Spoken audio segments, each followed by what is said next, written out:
Hey, this is Brett the Hitman Hart, the best there is, best there was, and the best there ever will be. And you're listening to the Smacked Raw podcast. Hey there, how's it going, everyone? And welcome to the Smack Raw Podcast TLC Predictions episode. My name is Vince. I'll be your host today, and today I'm joined by Jay Thunder. What's up, dude? What's up, bro? How's it going? Hey, man, I'm pretty stoked. You know, we got TLC this Sunday. Kind of just snuck up on us, to be honest with you, because we just got done with like Survivor Series, and then like 2 weeks later, we had to deal with TLC. So it feels like it just snuck up on us. How about you, man? It felt like it came out of nowhere, right? Yeah, I was thinking that, like, for the most part, like, I don't even know it, like, just to like put it out there for you guys and for you, Vince. I really don't even kind of like know what the situation is with what's on the card, because it's literally been so rushed that like it's kind of hard to like keep up with it. No, I get you, man. It has been kind of like a thrown together kind of card, because up until I think it was like 2 weeks ago on SmackDown was when we first got our first couple matches, and then because I was thinking to myself, they hadn't put anything out. Yeah. They didn't start announcing Raw matches until Monday nights, and then on Tuesday at WWE Backstage, they announced the Viking Raiders having an open challenge for the Raw Tag Team titles this Sunday, and that's actually, I think it's cool. Yeah, it's really cool, and that's actually where we're going to start things off, Jay. We're going to be talking about Viking Raiders putting their Raw Tag Team titles on the line. First off, since it is an open challenge, what do you think is going to answer it? Let's see. I mean, do you want me to like list off a couple names and then you pick a name from the hat? All right, so yeah, you know what? Do that. Okay. We'll do that, because for the most part, I could, because this is Raw we're talking about, so there's not too many options. options. I remember, yeah, it's not too many options. I think I remember more from SmackDown than anything.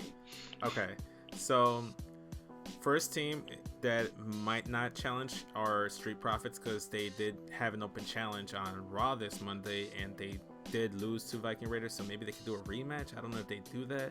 Another team they could do is maybe the OC, Luke Gallows and Carl Anderson. They have history there. Maybe they do AOP, but it doesn't look like they're going in that direction unless it's like a swerve and they get the titles on them. But they've been kind of doing this whole thing with like Kevin Owens and Seth Rollins, so they might be wrapped up in that. There's also, Hawkins and Ryder, and I'm drawing blanks on any other team. So for me, I think it's DLC they're going to challenge.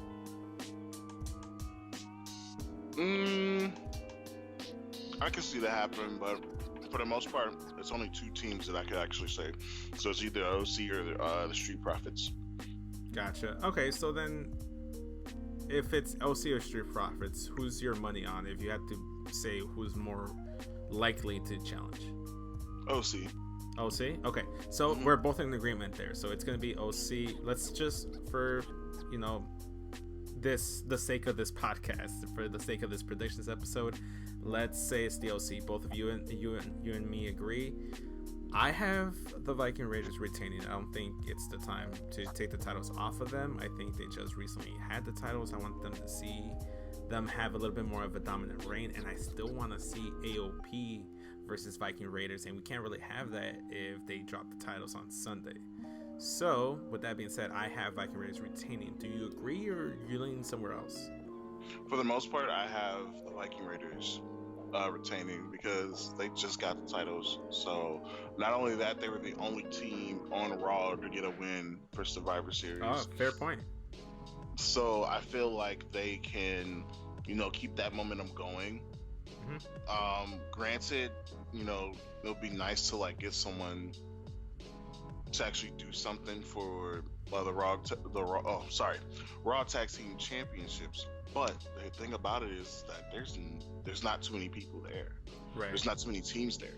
There's not too many worthy teams there. So for the most part, I would definitely go for the War Raiders retaining.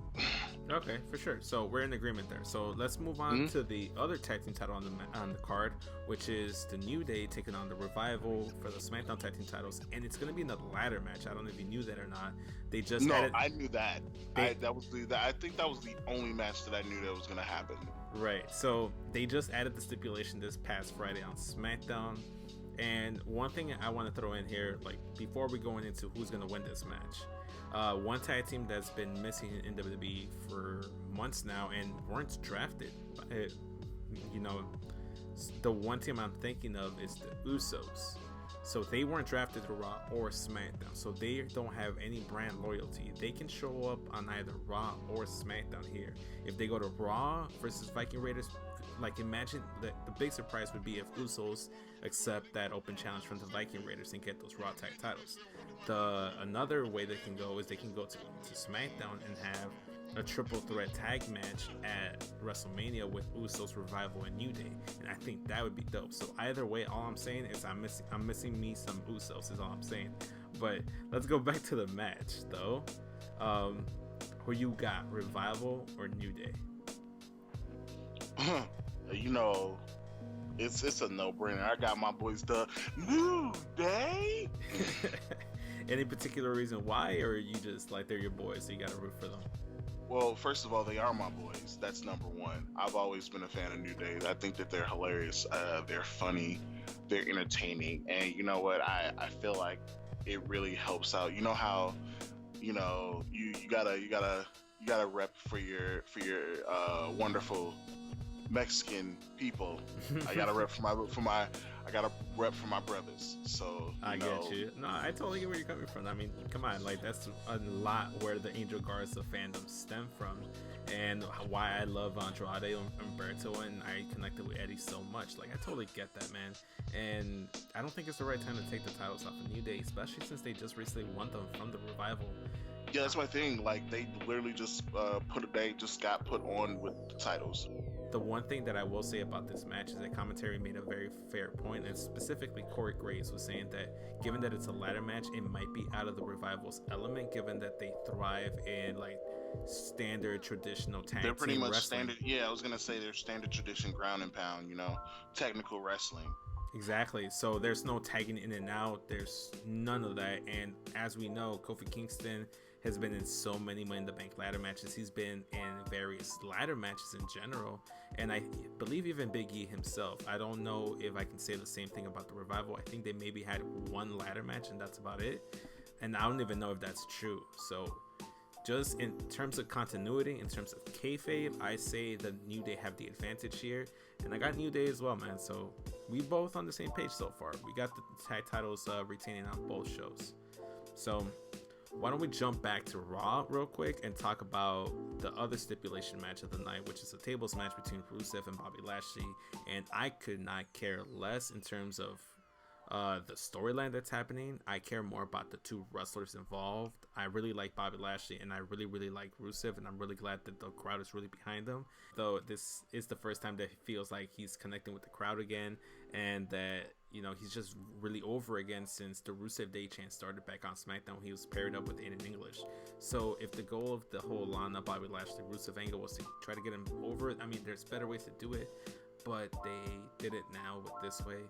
So I have Rusev winning this match. Obviously, you can go with like a Bobby Lashley win via interference through Lana because there is no DQ. Lana can help Bobby Lashley put Rusev through a table. Maybe there is a situation where Rusev accidentally puts Lana through a table and that distracts him enough to have Bobby pick up the win. But I'm gonna say that the whole goal was to put Rusev over, so why deviate from that? So I'm gonna go Rusev here. Are you leaning the same way as me, or are you going the other way? Bro, we don't have to talk about this, man. Rusev Day all day. All right. All day, every day, All day. So let's move on then and talk about another match. And honestly, this might be the match with like the most storyline involved with it, the most build, even though it hasn't had the most highlight of it. And it's a match I'm very excited for. And I don't know how you feel about it. I don't know how you feel about either the competitors, but I'm talking about Alistair Black versus Buddy Murphy. No, nothing on the line, just a little pride. But what do you think? I think this match has potential to steal the show. Yes, absolutely. Like we don't even have to get deep into this. Buddy Murphy, former NXT Cruiserweight champion, who is very good at what he does. And what can I say about Alistair Black? Like, The guy's a stud. He's a star. and I mean, when you have a woman like Zelina Vega, I mean, come on now. I mean, for sure. So, like, both guys are phenomenal talents. The one thing I will say here is that it does look, if anyone feels like superstar in the making, a guy that I can see being on like those early morning talk shows and like promoting the company, it's Alistair Black. The guy looks amazing in the suit. He has this aura about him, and honestly, if I could go rewrite history, I'd have him and the Undertaker streak, because I feel like he fits the mold perfectly. So I have let's not. Oh, first of all, don't ever say that. Don't ever say that. That streak was supposed to live on forever until Taker retired. That's how I felt. Okay. Let's get back to TLC. Do you agree with me? Do you think it's Alistair Black an easy win? I think this is the most predictable match on the card, but it might be the best. Here's my thing. I could go with Alistair Black for the win, but my thing is they have to make Buddy Murphy look still strong. Oh, and I think they will, dude. I think they definitely will. That's the whole thing about it, because I mean, like, Alistair Black, he has a lot of momentum on him, especially with the whole, I think that was like, was it Raw that happened where he had the little confrontation with Buddy Murphy? Yeah, it was usually Raw. They've had a couple weeks of build up. There's been a couple weeks where they've done nothing with each other, but Alistair Black has been wrestling a little bit more. Hopefully, I just hope they put this man in the U.S. title picture or in the Universal title picture, or put him in some kind of championship title picture. Just put him in the program with like a Randy Orton in a high-profile match. That's all I want from this guy. Maybe he takes on AJ Styles. I don't know. I just want more with Alistair Black, and I want more with Buddy Murphy. But I feel there are certain things that I feel like people should, they shouldn't do, and like Alistair Black there should not be a step. He should not be going backwards. He should be going forward. Right. Yeah, for sure. And it feels like he's taken a step back since going to Raw / SmackDown from NXT, and he was there like the top guy. He was like, yeah. And I don't want to see that, especially considering the fact with someone with so much potential. For sure. So then we're in agreement here, Alistair Black. Mm-hmm. Okay. Absolutely. So let's go to another match that could be considered pretty predictable, but I could see it going another way. And I'm talking about Bray Wyatt, and Firefly Funhouse Bray Wyatt. Now The Fiend taking on The Miz, and this is a non-title match. I gotta stress that, because so many people just didn't know whether it was for the title or not. But it's not a title match, and as far as I'm concerned, there's no Daniel Bryan or Fiend involvement in this, but they might show up last minute. Given that you're a father, Jay, how would you feel if Bray Wyatt secretly like had his puppets inside your daughter's room? Did you watch the segment on SmackDown? I did not watch the segment on SmackDown. Unfortunately, guys, I was not able to watch the segment on SmackDown, only because my daughter this weekend is having a wonderful birthday party, and we're just like partying it out right now. Okay. I mean, that's a fair excuse to not watch wrestling. I mean, to be fair, there wasn't too much story advancement going on SmackDown. You could have skipped the show, and then you wouldn't have missed anything in terms of, nothing was added in terms of matches. And here's the thing, the main points of the segment from SmackDown are probably gonna just be shown during like a highlight reel before the match on TLC anyway. So you'll see what I'm talking about. So get back to me later. We'll bring that topic right back up. Cool. Let's jump right into the match. Miz versus Firefly Funhouse Bray Wyatt, who hasn't had a match or stepped out of the Funhouse forever since the repackaging. Who do you have winning this? Maybe Miz can win it and still look strong. Do you think if Miz wins, it'd be because of DQ? Do you think they do a no DQ match? No DQ finish?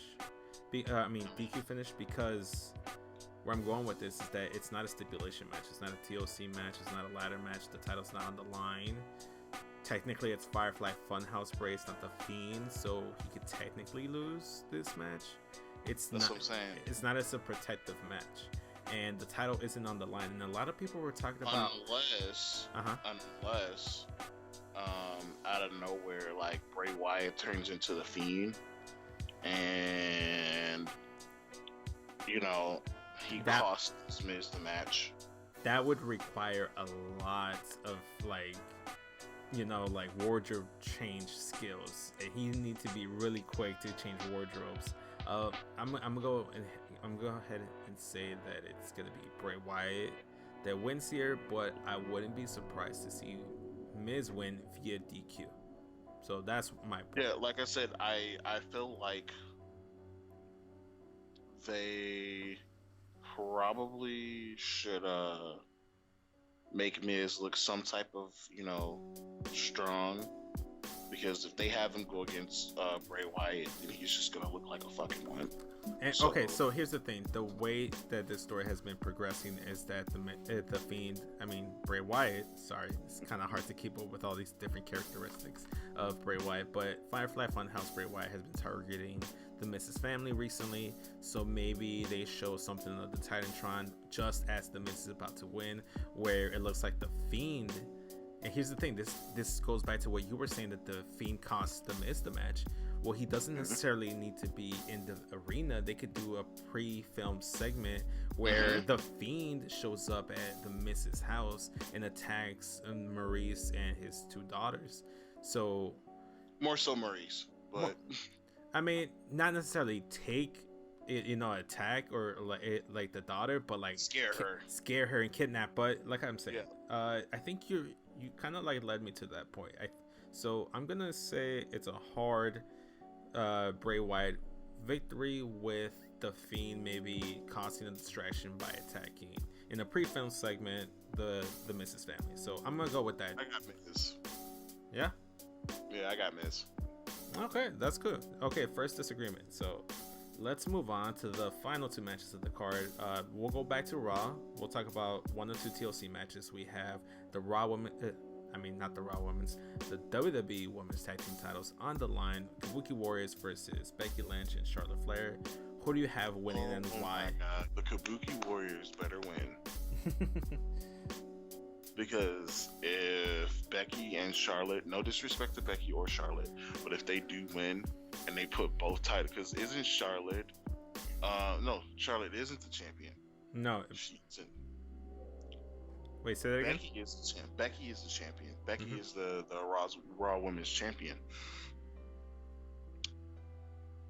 If they let Becky become Becky 2 belts again, I'm going to straight up flip. Okay, so the main thing I'm going to say here is that I agree with you. I think it should be Kabuki Warriors to retain the titles here.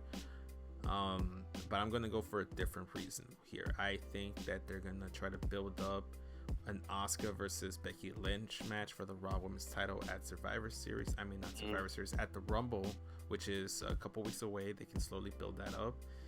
And then have Charlotte go against Kairi Sane. Yeah, or just had them both in the Rumble. So my theory, so hear me out here.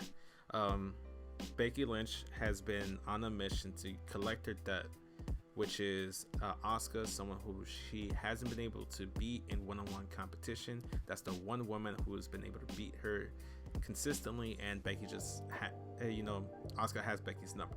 So the story is going to be Becky versus Asuka for the Raw Women's title at Rumble.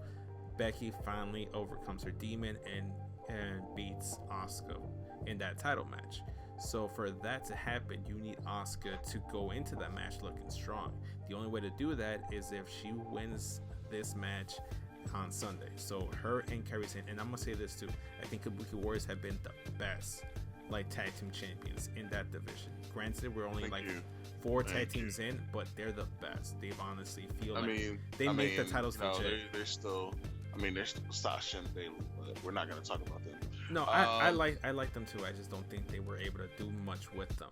The only ones that were allowed to do anything with the titles were Alexa Bliss and Nikki Cross, and now Kabuki Warriors. And I don't know, they just make the titles feel legit, and they make them feel like they're a big deal. To me, yeah, absolutely. So you're going with Kabuki Warriors, right?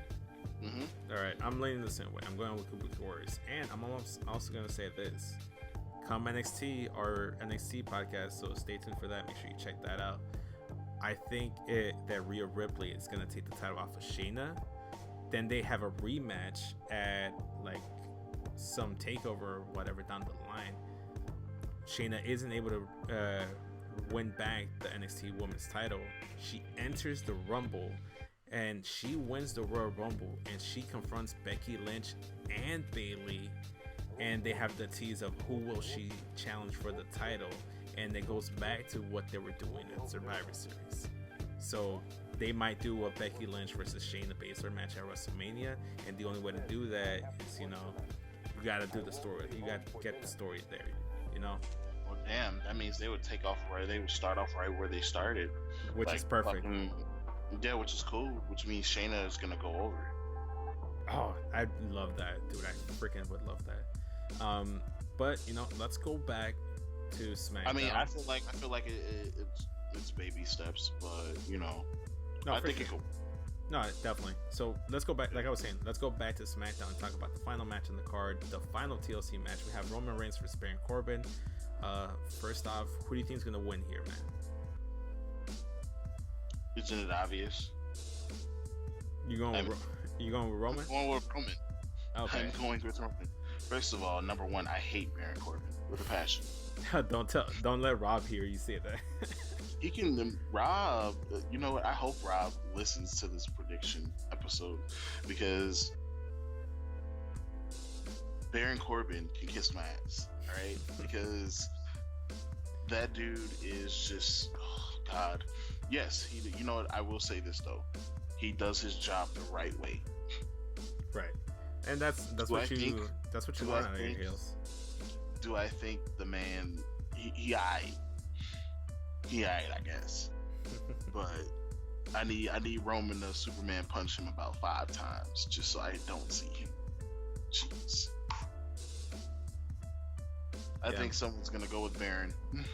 All right, man. So I'm gonna say this: I want Roman to win, but I think he will win. However, I wouldn't be surprised if they let Baron Corbin win. Yeah. So I think we got it up. So I'm gonna go ahead and say Roman wins here, but I wouldn't be surprised if Baron Corbin walks away with the victory with some kind of Dolph Ziggler interference, or I don't know if like him going through the table on SmackDown this past Friday was like a signal to like write him off and a reason to like not have him show up at the tables match. I mean at the TLC match. So in an even playing field, I think Baron Corbin gets his comeuppance and the big dog reigns supreme, and he goes on to big dog. And I just want Roman to go on to bigger and better things. I think I'm ready to see him challenge for that IC title or challenge for that Universal title. It's weird. It's weird. It's weird to say that. It's weird to say that because I stood on the other side of things where I was really against him being in the main title picture for so long, but I don't know, man. A combination of like the way they've been booking them, and he's just genuinely a very nice guy, and I have no issues with him personally, or like character-wise, I have no issues with his character. I don't know, man. He just feels a little bit more organic and natural. Maybe it's because of the fact that he just got done fighting leukemia, and that's a real feel-good story. It really is. It really is, man. It's kind of hard to root against a guy that just went through that. But also to that, like on top of that, you can't tell me that they haven't like booked them differently and changed this character up. It's only because of the fact that they found like there's more talent around. Like Kevin Owens is coming back. Seth Rollins is heel now, and he's one of the top guys, and it's a lot of stuff going on right now. For sure. I mean, there's a lot more talent around him, and it doesn't have to be the focus. Like Roman's not the same person he was back when he was with the Shield. He's a totally different person. Yeah, for sure, man. So I think with that being said, I think that's it for this predictions episode. I think we run down the entire card. They might add a match or two last minute. Bailey might defend against Lacey Evans. Maybe Lacey Evans versus Sasha Banks. We don't know. So they could add some stuff to the kickoff show, because I don't know. And I'm just hoping it's a nice, chill, really good pay-per-view. I have low expectations, but I wouldn't be surprised if they deliver on a great pay-per-view to close off 2019. So I don't. Okay, I'm not as pessimistic as you on this one, Jay. But with that being said, this has been the Smack Raw podcast. Make sure, if you enjoyed our content, enjoyed this episode, make sure you give it a download on any site, anywhere you consume your podcast. Make sure you on our YouTube, you go ahead and like and subscribe, all that good stuff. And we'll see you guys on the next one, guys. We'll catch you later. Enjoy TLC. Deuces.